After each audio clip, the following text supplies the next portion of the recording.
Bem-vindos ao canal Esconderijo da Alma. Faça o ID de Cristo, curtindo, se inscrevendo e compartilhando. Para mais pessoas conhecer a palavra de Deus, vamos ao vídeo. Meu nome é Eliseu, venha conhecer a minha história. Tudo começou quando Elias, um grande profeta de Deus, se aproximou de mim, enquanto eu trabalhava na terra, estava arando o campo. Eu era filho de Safit, residente em Abel-Meolar. Naquele dia, o curso da minha vida mudou totalmente. Elias passou por mim e lançou seu manto sobre mim, um gesto que reconheci como um chamado divino. Sem hesitar, abandonei os bois e segui Elias. Deixe-me primeiro beijar meu pai e minha mãe, e então eu te seguirei, disse a ele. Então Elias respondeu, volte, pois o que eu fiz a você? Então, voltei, sacrifiquei os bois e cozinhei sua carne, com a lenha dos arados. Distribuí entre o povo e, depois, me levantei e segui Elias. Os anos que passei ao lado dele foram de aprendizado e preparação. Testemunhei muitos milagres e adquiri experiências profundas sobre a fidelidade de Deus. Elias era um homem fervoroso e corajoso na presença de Deus, sua fé era inabalável, e eu desejava possuir essa mesma força e fé. Um momento memorável ocorreu quando Elias desafiou os profetas de Baal no Monte Carmelo. Ele zombou da incapacidade deles para invocar fogo do céu. Então, com uma simples oração, ele convocou o fogo do Senhor, que consumiu a oferta, a lenha, as pedras e até lambeu a água ao redor do altar. Naquele dia, o poder de Deus manifestou inegavelmente e o povo de Israel reconheceu que o Senhor é Deus. Após o triunfo no Monte Carmelo, experimentei muitos eventos ao lado de Elias.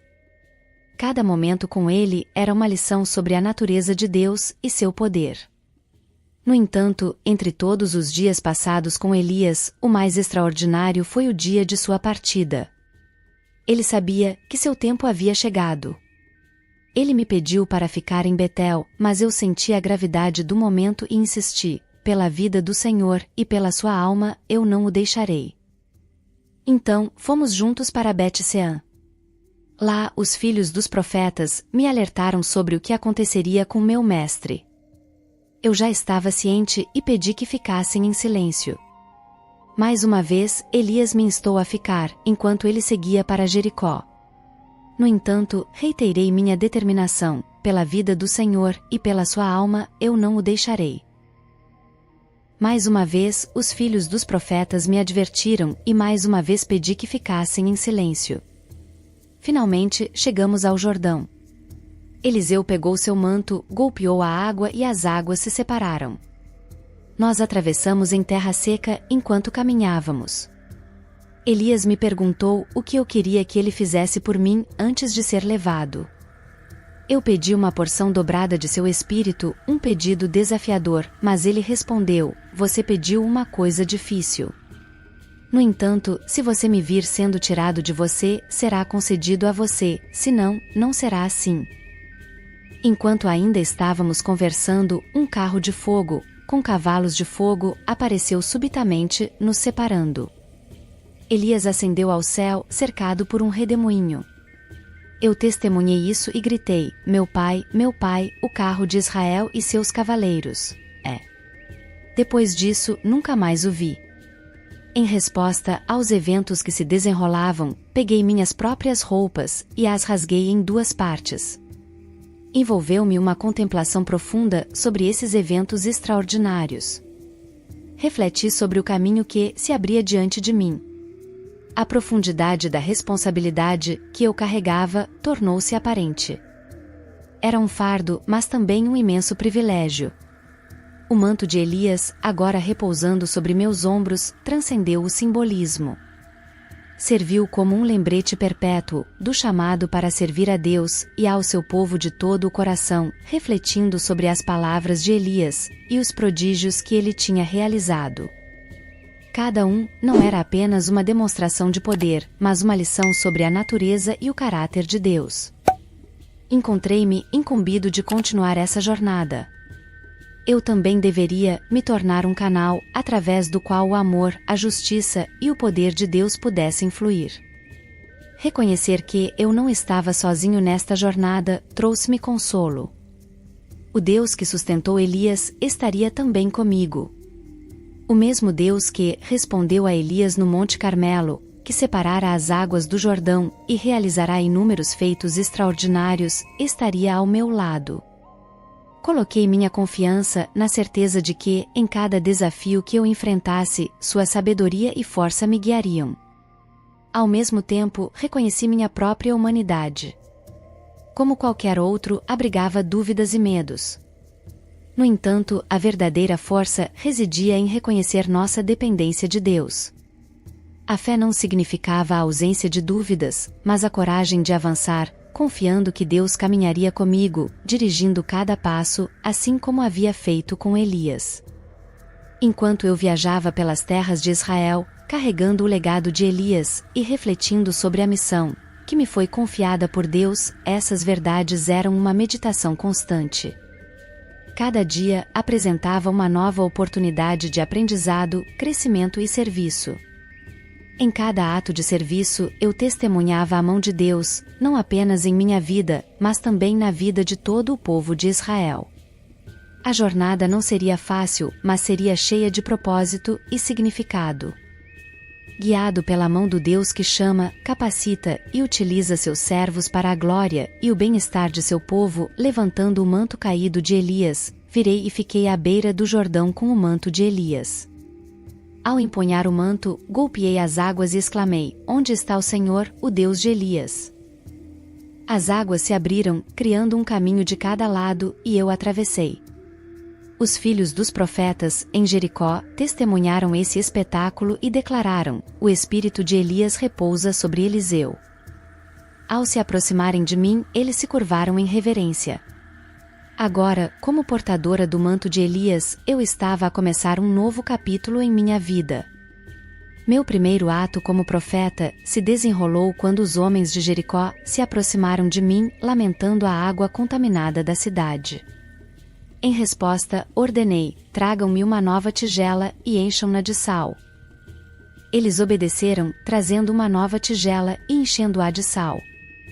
E assim, embarquei numa jornada até a nascente de água, polvilhei sal nela e declarei: Assim diz o Senhor, eu curei estas águas. Daqui em diante, não haverá mais morte nem esterilidade. E as águas foram curadas até o dia de hoje, de acordo com a palavra que eu havia proferido. No caminho de Jericó, para Betel, alguns jovens zombaram de mim, gritando: Esobe, careca. Eu me virei para eles e os amaldiçoei em nome do Senhor. E eis que 2 ursos saíram da mata e despedaçaram, matando 42 desses jovens. Foi um tempo em que o respeito pela palavra de Deus e por seus servos era primordial e a blasfêmia não era tolerada. Após o incidente com os jovens, em Betel, eu caminhei sozinho, ponderando profundamente sobre o que acabará de acontecer. A zombaria dos jovens não apenas me feriu pessoalmente, mas também questionou a autoridade que me foi concedida por Deus. A resposta divina à minha maldição foi rápida e severa, um lembrete doloroso do poder de Deus e da seriedade com que Ele espera o respeito por seus servos. No entanto, em meu coração, questionei se havia agido precipitadamente ao amaldiçoar esses jovens. Será que minha reação foi motivada pelo orgulho ferido ou pela preocupação genuína com a honra de Deus? Essas perguntas ecoaram em minha mente, misturando-se com tristeza pelos jovens e suas famílias. Eu sabia que a responsabilidade de um profeta não é apenas ser um instrumento de julgamento, mas também de misericórdia e compreensão. Refleti sobre a natureza do ministério, muitas vezes sendo colocado em situações de grande tensão emocional e espiritual. A fronteira entre defender a santidade de Deus e ter compaixão por aqueles que ainda estão aprendendo a andar em seus caminhos é delicada e complexa. Eu me perguntei se poderia haver outra maneira de lidar com a situação, uma maneira que pudesse ensinar a mesma lição, mas com menos sofrimento. O caminho do profeta é de aprendizado constante e humildade. Entendi que, apesar de meu papel como instrumento nas mãos de Deus, eu ainda era humano, falível e limitado. essa realização trouxe um senso de humildade e a constante necessidade de buscar a orientação de Deus em cada passo, em cada palavra, em cada ação. Enquanto continuava a minha jornada, carregava essa reflexão comigo, um lembrete da necessidade de sempre buscar sabedoria e direção de Deus em minha vida. Cada interação, cada encontro era uma oportunidade de representar, fiel e autenticamente a Deus, equilibrando justiça com misericórdia e poder com amor. Após esse incidente, subi ao Monte Carmelo e depois retornei a Samaria. Em Samaria, minha jornada continuou, com muitos sinais e maravilhas. Lembro-me de um evento marcante com uma mulher de Sunem. Ela era uma mulher extraordinária, que me arrumou um lugar para ficar em sua casa, sempre que passasse por lá. Ela até construiu um pequeno quarto no telhado para eu descansar. Em gratidão, perguntei o que poderia fazer por ela, apesar de sua hesitação em pedir qualquer coisa. Meu servo Geazi percebeu que a mulher não tinha filhos e seu marido era velho. Então, chamei-a e disse: neste mesmo tempo no próximo ano, você terá um filho nos braços. Inicialmente, ela não acreditou em minhas palavras, porém, conforme eu havia dito, ela concebeu, e deu à luz um filho na hora marcada. A história do filho da mulher, de Sunem, tem um lugar especial em meu coração. Anos após seu nascimento, o jovem foi ao campo encontrar seu pai, um dos trabalhadores da colheita. De repente, ele reclamou de uma dor de cabeça e foi trazido para sua mãe ao meio-dia. Nos braços dela, ele deu seu último suspiro. Impulsionada por uma fé inabalável, a mulher não hesitou. Ela colocou o menino em meu quarto e fechou a porta. Então, ela subiu ao Monte Carmelo, para se aproximar de mim. Quando ela se aproximou, enviei meu servo Geazi, para perguntar sobre seu bem-estar, o do marido e do menino. Ela respondeu que tudo estava bem, mas continuou sua jornada, até se ajoelhar diante de mim, carregada de preocupações. Quando ela relatou o incidente, enviei Geazi, com meu cajado para colocá-lo no rosto do menino, mas a mãe insistiu para que eu fosse pessoalmente. Entrando na casa, vi o menino sem vida, deitado em minha cama. Fechei a porta atrás de mim e orei ao Senhor. Então, me deitei sobre o menino, boca a boca, olhos nos olhos, mãos nas mãos. Enquanto eu permanecia sobre ele, o calor retornou ao seu corpo. Levantando-me, andei pela casa e me deitei sobre ele novamente. O menino esperrou 7 vezes e abriu os olhos. Chamei Geazi e ordenei que ele chamasse a mulher de Sunem. Quando ela chegou, eu disse: pegue seu filho. Ela veio, caiu aos meus pés, se inclinou até o chão, então pegou seu filho e partiu. Tendo restaurado a vida ao filho de Sunem, pelo poder de Deus, eu me retirei para um canto da casa, imerso em profunda contemplação. A magnitude do milagre, que acabará de ocorrer, me dominou. A vida, esse presente precioso e misterioso, fora recuperada nas mãos de um servo de Deus. Refleti sobre o poder que fluía através de mim, um poder que não era meu, mas emprestado de Deus, para cumprir seus propósitos. Meditei sobre a natureza da vida e da morte e o imenso amor e misericórdia de Deus. A restauração da vida para menino não era apenas um testemunho do poder de Deus, mas também de seu profundo cuidado por cada um de seus filhos. O milagre que acabará de ocorrer era um sinal da presença de Deus e de sua providência, mesmo nas circunstâncias mais desoladoras. Também contemplei a fé da mulher de Sunem. Sua determinação em buscar ajuda e sua recusa em aceitar a morte de seu filho como final. Ela não buscava certezas, mas agia na convicção de que Deus poderia intervir. Sua fé servia como um poderoso lembrete de que, mesmo como profeta, minha confiança sempre deveria repousar na fidelidade e poder de Deus, não em minhas próprias habilidades. Finalmente, meditei sobre o mistério da vontade divina. Por que alguns são curados enquanto outros não? Por que alguns milagres ocorrem e outros não? Essas perguntas muitas vezes permanecem enigmáticas e fazem parte do plano insondável de Deus. No profundo da minha mente, as perguntas persistiam sem resposta, mas eu sabia que minha tarefa não era compreender todos os caminhos de Deus, mas confiar neles e servir fielmente, independentemente do resultado. Com essas considerações em mente, continuei minha jornada, ciente da responsabilidade e do privilégio de ser um servo de Deus, um canal de sua graça e poder em um mundo quebrado e carente. Outro momento significativo em meu ministério se desdobrou quando a viúva de um dos filhos dos profetas se aproximou de mim. Ela estava desesperada, pois seu marido havia falecido, deixando uma dívida. O credor estava prestes a levar seus 2 filhos como escravos para saldar as dívidas. Ela suplicou por minha assistência e eu indaguei sobre o que ela tinha em casa. Sua serva não tem nada em casa, exceto um jarro de azeite, ela respondeu. Ao ouvir isso, instruí a viúva a pedir muitos vasos vazios aos seus vizinhos. Por favor, não apenas alguns, enfatizei.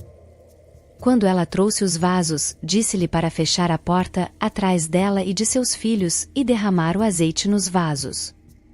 Milagrosamente, o azeite continuou a fluir até que todos os vasos estivessem cheios.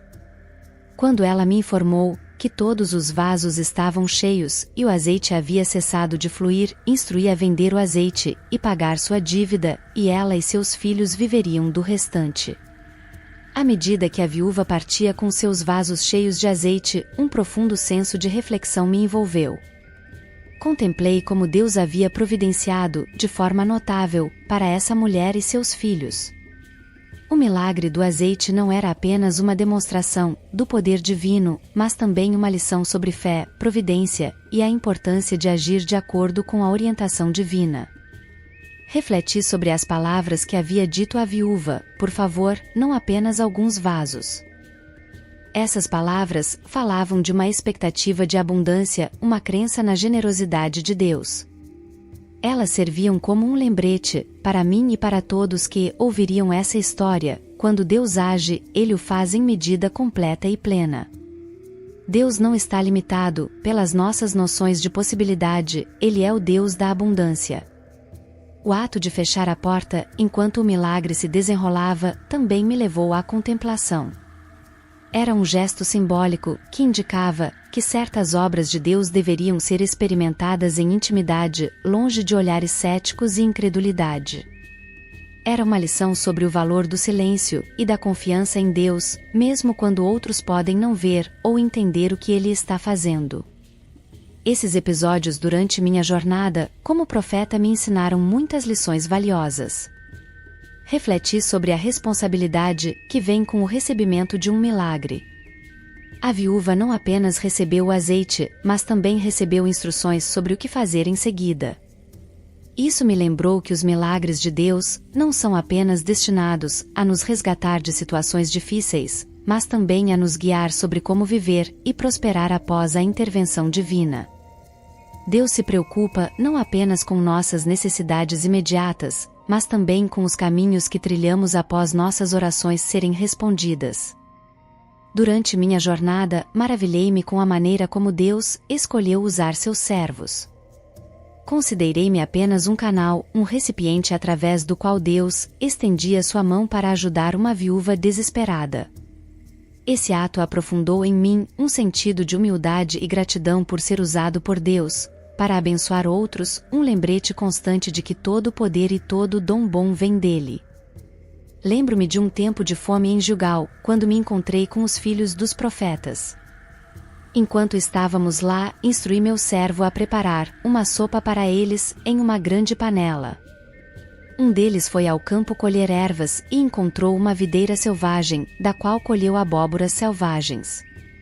Inconsciente de sua toxicidade, ele as encheu em seu manto e as cortou na panela de sopa. Ao perceber o perigo na panela, eles exclamaram: "Ó homem de Deus, a morte na panela", e não puderam consumir a refeição. Então, ordenei que trouxessem farinha e, ao lançá-la na panela, declarei: "Sirvam o povo para que possam comer", e não houve mais morte na panela. Em outra ocasião, um homem trouxe os primeiros frutos da colheita para os filhos dos profetas, 20 pães de cevada e espigas de grãos frescos. Parecia insuficiente para 100 homens, mas eu declarei: dê aos homens para que comam, pois assim diz o Senhor, eles comerão e sobrará. E assim aconteceu, eles comeram e sobrou em abundância, de acordo com a palavra do Senhor. Minha jornada como profeta me levou a interagir com reis e comandantes. Um desses encontros foi com Naamã, o comandante do exército do rei da Síria. Ele era um grande homem, aos olhos de seu senhor, e altamente estimado, pois através dele, o Senhor havia dado livramento aos sírios. No entanto, ele estava afligido com lepra. Uma jovem israelita, que servia a esposa de Naamã, disse à sua senhora: se meu senhor estivesse com o profeta, que está em Samaria, ele o curaria da lepra. Agindo com base na recomendação de sua senhora, Naamã veio até mim, trazendo valiosos presentes. No entanto, nem mesmo saí para encontrá-lo. Em vez disso, enviei um mensageiro para instruí-lo a ir e lavar-se no Jordão 7 vezes, e sua carne seria restaurada e ele ficaria limpo. Recusou. No entanto, seus servos o persuadiram a seguir minha instrução. Ele se mergulhou 7 vezes no Jordão, exatamente como o homem de Deus havia falado, e sua pele foi restaurada, tornando-se tão limpa quanto a de uma criança. Após esse evento milagroso, Naamã retornou a mim com sua comitiva, ficou diante de mim e declarou: eis que agora sei que não há Deus em toda a terra, exceto em Israel. Aceite o presente do seu servo. No entanto, respondi: pela vida do Senhor, perante quem estou, nada aceitarei. Apesar de sua insistência, recusei. Após a partida de Naamã, ocorreu um incidente envolvendo meu servo Geazi, que cobiçava os presentes que Naamã havia trazido. Ele o perseguiu, e quando Naamã o viu, desceu de seu carro e perguntou se tudo estava bem. Geazi mentiu, afirmando que eu o havia enviado para solicitar 1 talento de prata e 2 mudas de roupa para 2 jovens dos filhos dos profetas. Naamã prontamente deu mais do que ele havia pedido. Ao retornar e se apresentar diante de mim, Geazi mentiu novamente, dizendo que não tinha ido a lugar algum. Percebendo a falsidade, disse-lhe: a lepra de Naamã se apegará a você e aos seus descendentes para sempre. E Geazi, tendo deixado minha presença como leproso, agora carregava o fardo em sua vida. A partir da partida de Geazi, minha mente lutou com os pensamentos de suas ações desonestas, e a gravidade da punição que eu havia imposto a ele.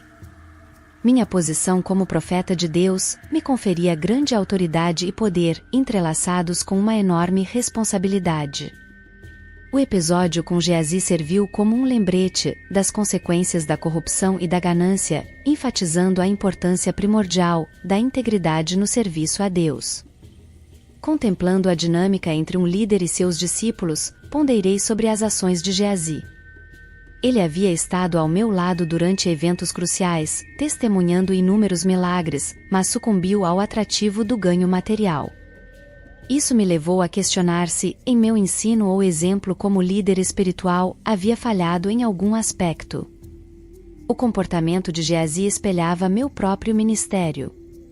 Essas reflexões me levaram a contemplar, não apenas o ato de ensinar, mas também o imperativo de viver os princípios que pregamos. A mentira de Geazi e sua subsequente retribuição serviram como um lembrete severo de que Deus observa e julga todas as nossas ações. Como profeta, minha aguda consciência da justiça divina me informou que falsidades, especialmente em assuntos de serviço divino, não poderiam ser toleradas. No entanto, a severidade da punição me levou a refletir sobre o equilíbrio entre a justiça e a misericórdia de Deus. Ponderei se havia espaço para arrependimento e restauração para Geazi. Além disso, a situação dele me forçou a considerar os perigos do materialismo, e como ele poderia desviar até mesmo aqueles próximos à verdade. O atrativo da riqueza e do conforto material permanece uma tentação persistente, capaz de distrair até mesmo aqueles que caminham com Deus. Essas contemplações reforçam a importância do ensino em exemplificar um estilo de vida caracterizado pela simplicidade, com olhos atentos à vontade de Deus. Mais uma vez, os filhos dos profetas se aproximaram, afirmando que nosso local de moradia havia se tornado muito apertado. Eles propuseram uma jornada ao Jordão, onde poderíamos cortar madeira e construir uma moradia maior. Durante a expedição de corte de madeira, ocorreu um contratempo, quando o machado caiu na água. O profeta aflito exclamou: "Ai, mestre!" Indagando sobre o seu paradeiro, ele mostrou o local que caiu. Cortei um pedaço de madeira e o lancei na água, e milagrosamente o machado flutuou. Ele levou a mão e recuperou a ferramenta. Embora esse milagre possa ter parecido de menor escala, em comparação com outros realizados por Deus, por meio de mim, ele me trouxe lições profundas e significativas. A simplicidade do milagre, a restauração de um objeto emprestado, suscitou reflexão sobre a atenção e cuidado de Deus, mesmo nos detalhes da vida. Refleti sobre o significado do cotidiano e como Deus se preocupa com nossas atividades diárias. O jovem profeta estava angustiado por perder algo que não lhe pertencia, indicando um senso de responsabilidade e honestidade. Isso me levou a refletir sobre a importância de ensinar e exemplificar essas virtudes como líder espiritual. Seguindo em minha jornada, eu me tornei cada vez mais consciente da constante presença de Deus em todos os aspectos da vida. Comprometi-me ainda mais a confiar nele em todas as circunstâncias, sabendo que ele se importa com cada detalhe. Houve um tempo em que o rei da Síria declarou guerra contra Israel, tramando planos secretos. No entanto, como profeta, eu repetidamente revelava ao rei de Israel o que estava acontecendo. Toda vez que o rei da Síria planejava uma emboscada, eu enviava uma mensagem ao rei de Israel, para avisá-lo. Isso enfureceu o rei da Síria, suspeitando de traição entre seu próprio povo. Um servo o tranquilizou, dizendo que não era um deles, mas Eliseu, o profeta em Israel, quem contava ao rei de Israel as palavras que ele falava em seu quarto. Em resposta, o rei da Síria enviou cavalos, carros de guerra e um grande exército, durante a noite para cercar a cidade onde eu estava. Quando meu servo viu o exército pela manhã, entrou em pânico e perguntou o que deveríamos fazer.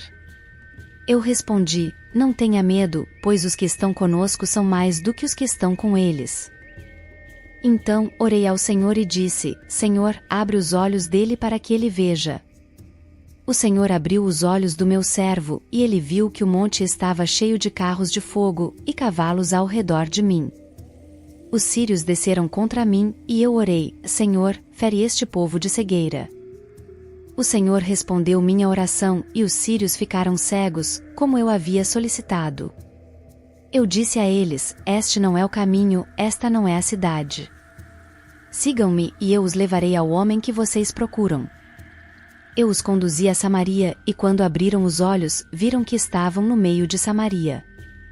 O rei de Israel, ao vê-los, perguntou se deveria matá-los. Eu respondi: "Não os mate. Alimente-os, dê-lhes de beber e deixe-os ir embora para o seu mestre." Foi preparado um grande banquete para eles, e depois de comerem e beberem, o rei de Israel os libertou. Os sírios não ousaram mais invadir a terra de Israel. Após esse incidente, os sírios cercaram Samaria, e a fome na cidade, e houve uma fome muito severa e os alimentos ficaram caríssimos. Enquanto o rei de Israel caminhava ao longo do muro, uma mulher clamou por ajuda. Ela relatou um conto de desespero e canibalismo que abalou o rei, culpando Eliseu por essa catástrofe. O rei jurou que tomaria minha cabeça, enviando um mensageiro para executar seu julgamento.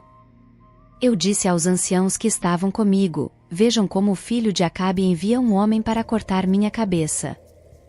Antes que o mensageiro chegasse, disse aos anciãos: "Fechem a porta, segurem-no com a porta. Não ouvem o som dos pés do seu mestre atrás dele?" Enquanto eu ainda estava falando com eles, o mensageiro chegou, e eu disse: "Ouçam a palavra do Senhor. Amanhã, a esta hora, uma medida da melhor farinha será vendida por 1 siclo e 2 medidas de cevada por 1 siclo em Samaria." O oficial, apoiado pelo braço do rei, respondeu ao homem de Deus: mesmo que o Senhor fizesse janelas no céu, poderia acontecer uma coisa dessas. Eu declarei: você verá isso com seus próprios olhos, mas não comerá disso. E aconteceu conforme eu disse, pois havia leprosos à porta da cidade, e eles diziam uns aos outros: por que devemos ficar aqui até morrer? Se dissermos: vamos para a cidade, há fome na cidade, e morreremos lá. E se ficarmos aqui, também morreremos. Vamos, pois, ao acampamento dos sírios. Se eles nos pouparem, viveremos, e se nos matarem, morreremos apenas. Eles foram ao acampamento dos sírios e o encontraram deserto. O Senhor havia feito o exército sírio ouvir o barulho de carros de guerra, cavalos e um grande exército.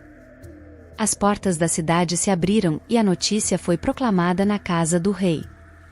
As pessoas saíram e saquearam o acampamento sírio. Assim, uma medida de farinha fina foi vendida por uma moeda de prata, e 2 medidas de cevada por uma moeda de prata, como o Senhor havia falado. O rei havia nomeado o oficial, em quem se apoiava para guardar a porta, mas as pessoas o pisotearam na porta, e ele morreu, exatamente como o homem de Deus havia previsto. Quando o rei desceu até ele, o cumprimento da palavra do Senhor trouxe alívio e alegria, mas também uma solenidade em relação à natureza da justiça divina. O destino do oficial, que duvidou da palavra de Deus, foi um lembrete da seriedade com que Deus encara a incredulidade e o escárnio. Refletiu o poder das palavras faladas em nome de Deus. Como profeta, eu era um mensageiro de suas verdades, e cada uma das minhas palavras carregava o peso da autoridade divina. A morte do oficial serviu como um lembrete solene de que as declarações proféticas não são meras especulações ou desejos, mas declarações do que Deus certamente fará. Isso reforçou em mim a responsabilidade de falar apenas o que Deus havia ordenado, sem acrescentar ou subtrair. A morte do oficial que duvidou da palavra do Senhor não foi apenas uma punição, mas também uma demonstração de que Deus é fiel em cumprir sua palavra. Isso me lembrou que, embora Deus seja infinitamente misericordioso, Ele também é justo, e suas promessas de bênção e julgamento sempre se cumprem. Com esses pensamentos em mente, continuo a servir como mensageiro de Deus, ciente do poder de suas palavras e da responsabilidade de falar e agir de acordo com sua vontade, em todas as circunstâncias. A história de Eliseu, conforme relatada nas Escrituras, termina com um milagre que ocorreu após sua morte, quando um homem reviveu, quando foi chocado na sepultura e o seu corpo tocou nos ossos de Eliseu. Esse evento simboliza o impacto duradouro e a influência espiritual de Eliseu, mesmo após sua partida deste mundo. Não há relatos detalhados de sua vida além deste ponto nas Escrituras. Eliseu serviu como um poderoso instrumento de Deus, realizando muitos milagres, aconselhando reis e influenciando profundamente a nação de Israel. Sua vida é um exemplo de fé, dedicada a Deus e os propósitos divinos. Meu nome é Eliseu, e esta foi minha história. Muito obrigada por assistir e Deus abençoe, compartilhe, curta e se inscreva no canal. Ao compartilhar estará fazendo o ID de Cristo, ajudando a levar a palavra dele. Que Deus traga sobre você e sua família bênçãos e paz. Até o próximo vídeo.